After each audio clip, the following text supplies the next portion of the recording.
we're gonna get tea drunk. We are gonna get drunk off of tea.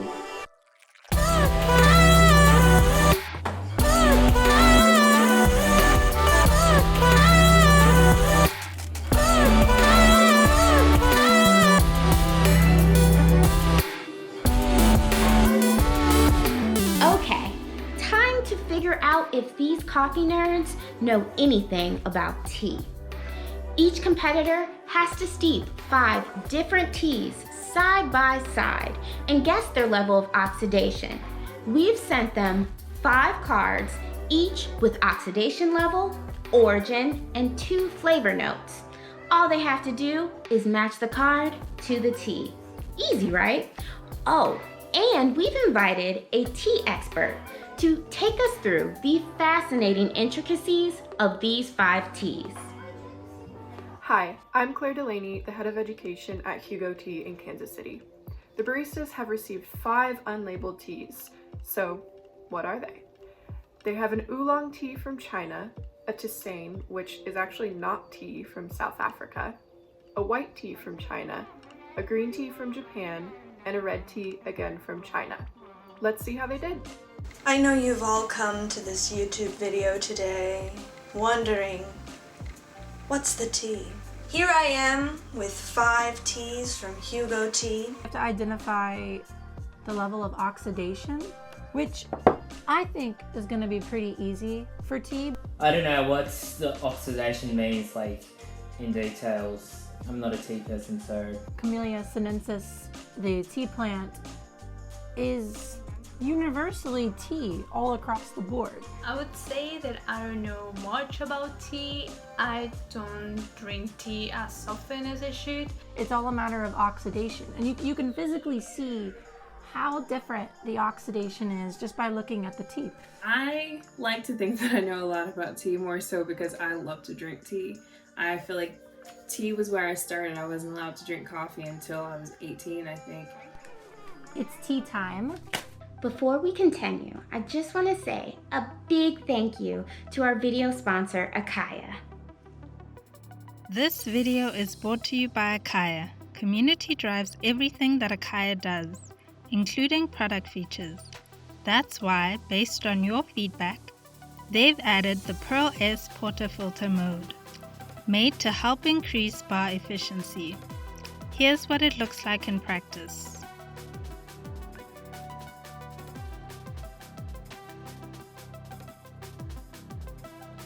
Connect with Akaya on social media at Akaya Coffee and let them know what you want to see in the next firmware update. Thanks, Akaya. Now let's get into these teas.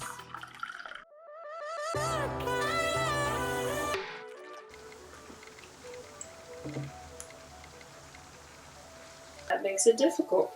Those are almost the same color. I would assume that it is some sort of either pu'er or a green tea of sorts, but Green tea just kind of has like an earthy kind of taste. So, maybe minerality. actually, tea number 1 might be a little bit of this nutty medicinal tea, perhaps? And a bit salty for me, like salt, I don't know. It's the darkest tea on the table, and therefore I know it has to have the highest oxidation level. Full oxidation, in my opinion. Sorry, Miranda, this tea is actually not quite the darkest of the 5. This tea is actually only about 25 to 30% oxidation. It's Qilin, a lightly oxidized yancha from Wuyi, China. Yancha, or rock teas, are actually usually quite dark, just not this one. It smells earthy. This is one of my favorite teas. I wish I could have more of it.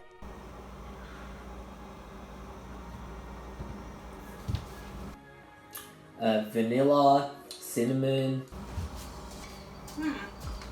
This may not be for everybody. It definitely has a very earthy taste. Oh, that is delicious. That was my favorite so far. Like cough syrup. Don't really want to taste number 2, but I'll do it because it's a challenge and I want to win. I think it's full oxidation. This is the first time that I tried tea that tastes like medicine, so this is like pretty new to me, but it's good. It's a good experience. So this one is a rooibos, a tisane or herbal tea from South Africa. It's fully oxidized like black tea with medicinal and nutty notes. And Paola, yeah, it can be a bit intense. A good indicator for distinguishing a high-quality rooibos from others is the amount of leaves that are present. Lower quality rooibos will typically include more stems and twigs, but as you can see with this one, it consists almost entirely of leaves.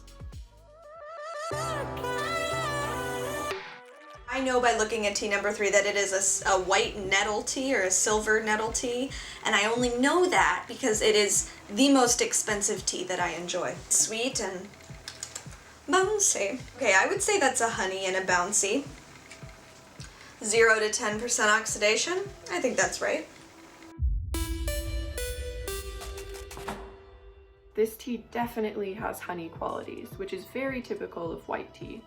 Since white tea is never fixed or heated to kill the enzymes that cause oxidation, we don't really know how oxidized it is. This lot is 3 years old. Its slightly darker appearance and depth of flavor suggest about 8 to 10% oxidation. It's obvious for me. It's so green, fresh. This is so interesting looking at it. It smells amazing. Ooh, it's fresh. This is very green tea. Number 4, 0% oxidation. This one was nice and easy. It's a sencha, or literally steeped tea. 0% oxidation like other green teas.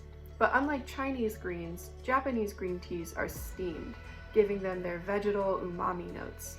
Even more interesting is this is an asamushi sencha, meaning that it's steamed for a shorter period of time, which gives it a fresh, slightly tannic quality.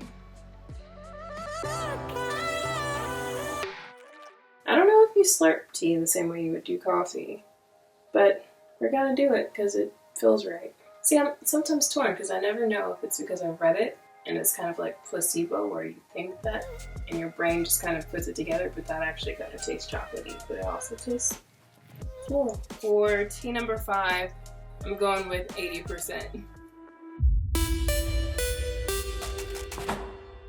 Well done, LaChrista. Yes, tea number 5 is approximately 80 to 90% oxidation level. This tea is called Gao Wen, a roasted black tea from Yunnan, China.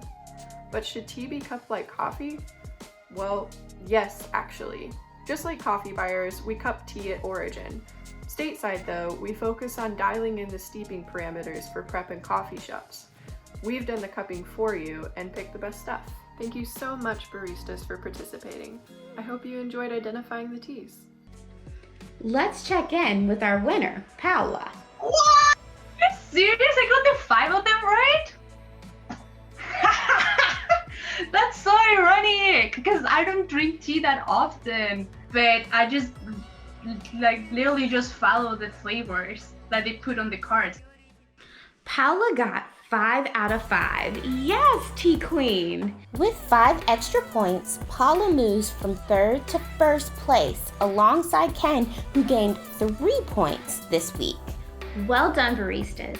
And a huge thank you to Claire, our amazing tea expert from Hugo Tea. Next week on the Barista League Online, it's the Brewing Challenge, where competitors will try and create a winning recipe for Andrea Allen, the current U.S. Barista Champion.